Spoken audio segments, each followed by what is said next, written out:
तो आपके रिश्तेदारों का नंबर भी हैक करके आपसे बात करेंगे, या हो सकता है उनका हैक करके आपसे फ़ोन पे पैसे मांगे कि यार हमारा एक्सीडेंट हो गया या हमें ज़रूरत है, इतना पैसा दे दो।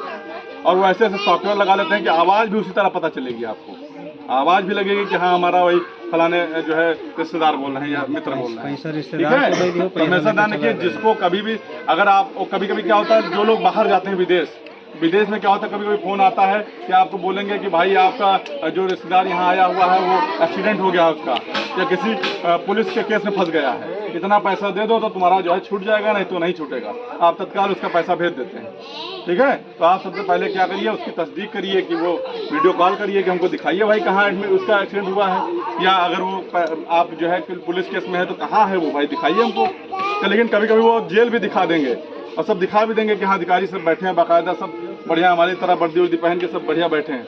तो हमेशा इस पर गौर मत करिएगा, पहले अपने जो रिश्तेदार उससे बात करिए, या अगर नहीं बात कर पा रहे तो उसकी फ़ोटो मंगाइए कि भाई उनको फ़ोटो भेजिए, अगर मान लीजिए वो एडमिट है अस्पताल में उसका फ़ोटो भेजिए, ठीक है। तभी आप उसको मदद करिए, अन्यथा ऐसे आपको बहुत फ़ोन आएंगे, आप मदद मत करिएगा कभी, ठीक है। जिसको आपने देखा नहीं है, जिसको जानते नहीं, उससे कभी मदद नहीं करनी, समझ में आई बात। अगली बात क्या है, जैसे मैंने क्या क्या बताया आपको कि अगर मान लीजिए कोई बैंक से या मोबाइल कंपनी से फ़ोन करे, एटीएम कार्ड के लिए फ़ोन करे, आपको ओटीपी या लिंक इत्यादि नहीं बताना है, कोई मुबारकबाद इत्यादि दे तब भी आपको क्लिक नहीं करना है फालतू, ठीक है।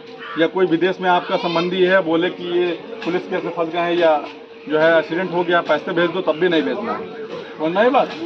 और हमेशा ध्यान रखिए, अगर मान लीजिए ये सब जानने के बावजूद कभी भी आपका अगर कोई गलती से पैसा कट जाए तो तत्काल 1930 साइबर हेल्पलाइन पर फ़ोन करना है कि 1930 लिखा है इसमें, ठीक है, 1930। अगर 19 जैसे 112 नंबर होता है वैसे 1930 नंबर है।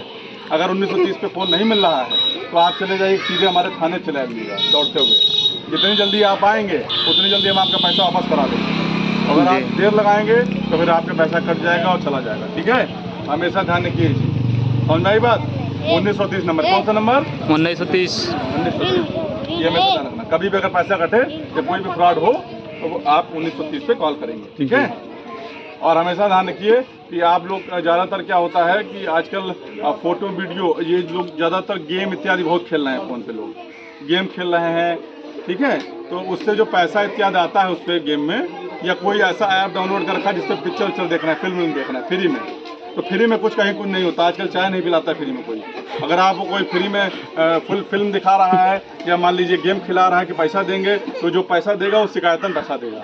शिकायतन पैसा मतलब ऐसा पैसा जो आपके खाते में आएगा, आपका खाता लॉक हो जाएगा, या जिसको भी पेमेंट करेंगे उसका खाता भी लॉक हो जाएगा। तो इसलिए हमेशा ध्यान रखिएगा, ठीक है, कि आपको गेम इत्यादि नहीं खेलने हैं या इस तरीके का पैसा किसी गेम नहीं डालना है। या जो फ़ोन है उसको कभी भी आप एक ध्यान रखिए, एक ऐप आता है एम कवच ऐप, क्या होता है एम कवच 2, प्ले स्टोर पर जाइएगा, एम कवच 2 करके एक ऐप आता है, उसको इंस्टॉल कर लीजिए, उसको स्कैन कर लीजिए करिए। उसमें जो भी ऐप फालतू के दिखाए, जैसे मलेशियस ऐप या क्या कहते हैं आपका रिस्की ऐप, उनको हमेशा डिलीट कर दीजिए। मतलब कहने का मतलब यह है सीधी सीधी बात है कि प्ले स्टोर पर जो ऐप हो वही ऐप को आपको डाउनलोड करना है, इसके अलावा कोई भी ऐप आपको डाउनलोड नहीं करना है। प्ले स्टोर मतलब जानना है हो जहाँ से ऐप डाउनलोड किए जाते हैं। जी। जैसे आपको मान लो यूट्यूब डाउनलोड करना है तो कहाँ जाते हैं? प्ले स्टोर जाते हैं ना। प्ले स्टोर से जो ऐप मिले वही ऐप खाली चलाइए आप, उसके अलावा कोई ऐप मत। और सभी ऐपों को परमिशन मत दीजिए। जैसे आप कोई ऐप इंस्टॉल करते हैं तो उसमें अलाउ परमिशन मांगता है, अलाउ डोंट अलाउ, सबको अलाउ नहीं करना है, जो मैंने अलाउ करते रहो, ठीक है जी। अगर कोई इस तरीके के संबंधी फ्रॉड हो भी जाता है तो तत्काल अपने 1930 में लाइए, नहीं तो थाने में चले जाइए, ठीक। यही जानकारी देनी थी, समझ में आया? समझ में आई आपको बात? अमन भाई